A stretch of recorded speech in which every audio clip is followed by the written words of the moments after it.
Bapak, Ibu, saudara-saudari, adik-adik kaum muda yang terkasih, senang sekali bisa kembali berjumpa dengan Anda setelah kita merayakan, kita memasuki minggu kedua masa Prapaskah.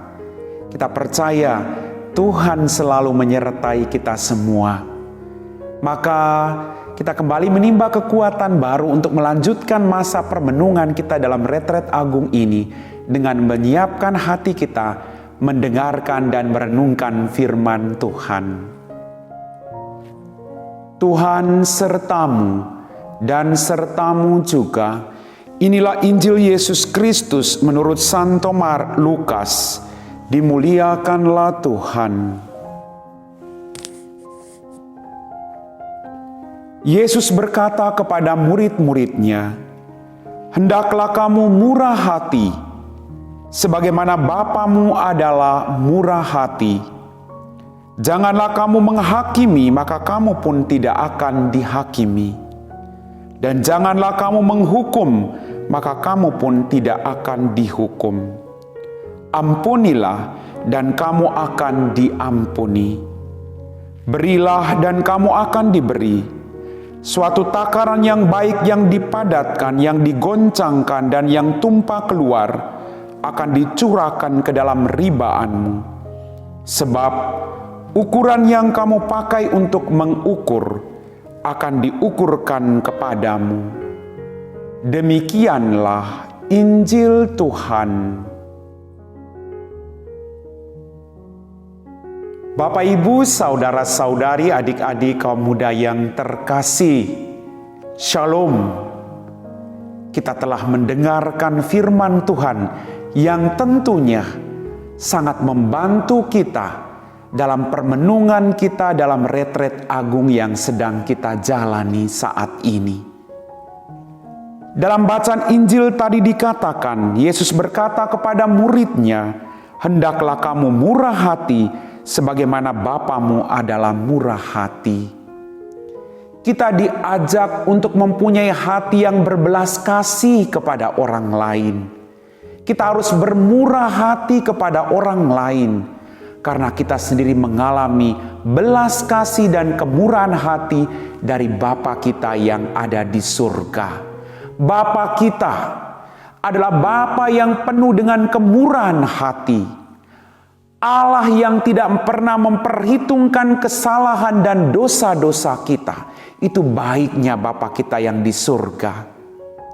Maka kita diajak oleh Tuhan agar kita juga berlaku demikian terhadap siapapun yang kita jumpai dalam kehidupan kita. Janganlah kamu menghakimi, maka kamu pun tidak dihakimi. Pertanyaan buat kita renungkan bersama. Ketika Anda dan saya dihakimi oleh orang lain, apa yang kita rasakan? Pasti kita merasa sakit hati, kita merasa sedih, kita merasa sendirian, kita merasa dijauhi oleh orang-orang yang ada di sekitar kita. Muncul kata penyesalan, stres. Itu yang kita rasakan, saya yakin itu. Maka hari ini Tuhan mengajak kita, jangan kamu menghakimi, maka kamu pun tidak akan dihakimi oleh orang lain. Kita ingin supaya hidup kita itu dicintai dan dikasihi, maka kita harus melakukan hal yang sama pada orang lain.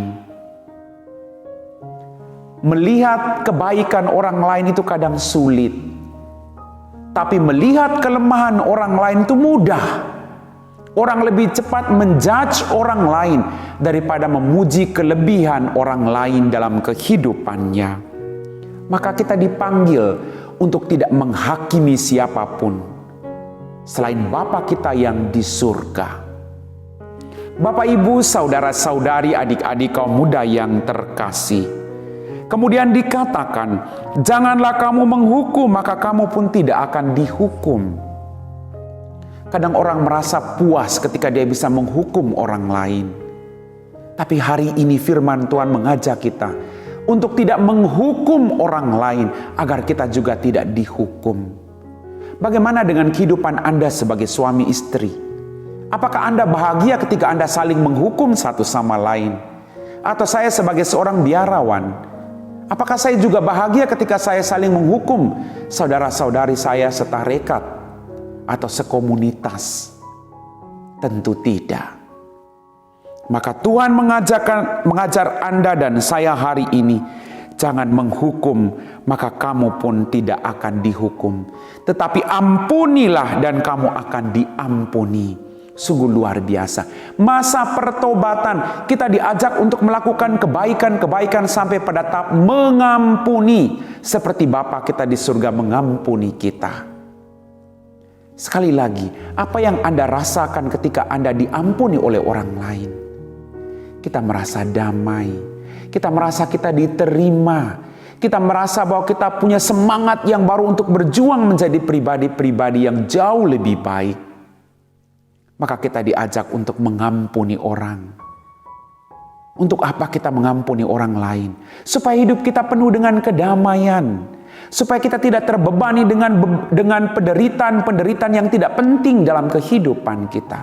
Mengampuni orang lain sama dengan kita membuang sampah yang tidak berguna yang ada dalam diri kita. Dan mengampuni orang lain, kita tidak beri sesuatu pada orang lain, tapi kita beri sesuatu bagi diri kita sendiri, kebahagiaan, sukacita, ketenangan, umur panjang, kesehatan, dan sebagainya.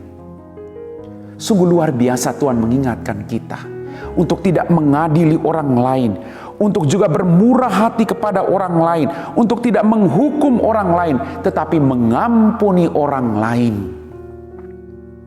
Saya membayangkan, kalau kita tidak diampuni oleh Bapa kita yang di surga, kita mau jadi apa sekali lagi? Kalau Bapa kita di surga mengampuni kita, kita juga harus berjuang untuk bisa mengampuni orang-orang yang ada di sekitar kita. Bapak, Ibu, saudara-saudari, adik-adik kaum muda yang terkasih, kemudian dikatakan, suatu takaran yang baik dan dipadatkan, yang digoncangkan dan yang tumpah keluar akan dicurahkan ke dalam ribahanmu. Sebab ukuran yang kamu pakai untuk mengukur akan diukurkan pula kepadamu. Apa yang kita tuntut dari orang lain akan dituntut pula kepada diri kita. Maka mari kita saling mengingatkan dengan cara yang baik, pada waktu yang tepat, maka semuanya menjadi damai. Kalau ada persoalan, ada permusuhan, ada perselisihan, entah itu saudara-saudari setarekat, entah itu dalam hidup berkeluarga, mari kita sampaikan dengan cara yang baik, pada waktu yang tepat, dengan kata-kata yang jauh lebih lembut, maka orang lain akan bisa menerima itu. Kita juga mengharapkan hal demikian terjadi pada diri kita. Kita mau supaya kita juga diampuni orang lain. Kita mau supaya kita juga dipahami oleh orang lain. Maka takaran yang kita pakai untuk mengukur akan diukurkan pula kepada kita. Bapak, Ibu, saudara-saudari, adik-adik kaum muda yang terkasih, sudahkah kita hidup murah hati dalam kata dan perbuatan kita? Sudahkah kita menampakkan belas kasih Allah pada komunitas, keluarga, dan juga orang-orang yang ada di sekitar kita? Mari kita lakukan yang terbaik agar kita memperoleh belas kasih dari Tuhan sendiri. Amin. Bapak, Ibu, saudara-saudari, adik-adik kaum muda yang terkasih, bagaimana dengan firman Tuhan yang barusan kita semua dengar? Saya yakin dan percaya kita semua ingin dikasihi, diampuni. Maka mari kita juga melakukan hal yang sama bagi orang lain. Memang tidak pernah mudah, tapi percaya kita mohon rahmat dari Tuhan, maka Tuhan akan membuat kita mampu melakukan hal yang tidak mungkin kita lakukan. Mari kita siapkan hati kita untuk berdoa dan mohon berkat dari Tuhan. Dalam nama Bapa dan Putra dan Roh Kudus. Amin. Ya Tuhan Allah Bapa kami dalam kerajaan surga, ajarilah kami untuk selalu belajar bermurah hati terhadap sesama kami. Betapapun hal ini tidak selalu mudah bagi kami, karena kami selalu jatuh dalam kelemahan dan dosa yang sama. Namun kami percaya Tuhan, akan rahmat-Mu yang selalu siap membantu kami di setiap saat, dalam setiap usaha kami untuk melakukan yang terbaik bagi hidup kami, bagi sesama kami, dan terutama bagi kemuliaan nama-Mu. Berkatilah orang-orang yang saat ini sedang menderita, apapun bentuk penderitaan mereka. Semoga Engkau jamah mereka semua Tuhan, agar mereka tetap setia kepadamu. Kami puji Engkau Bapa, kini dan sepanjang segala masa. Amin. Tuhan sertamu dan sertamu juga. Semoga kita sekalian, orang-orang yang kita doakan, pekerjaan kita hari ini diberkati oleh Allah yang Maha Kuasa, dalam nama Bapa dan Putra dan Roh Kudus. Amin.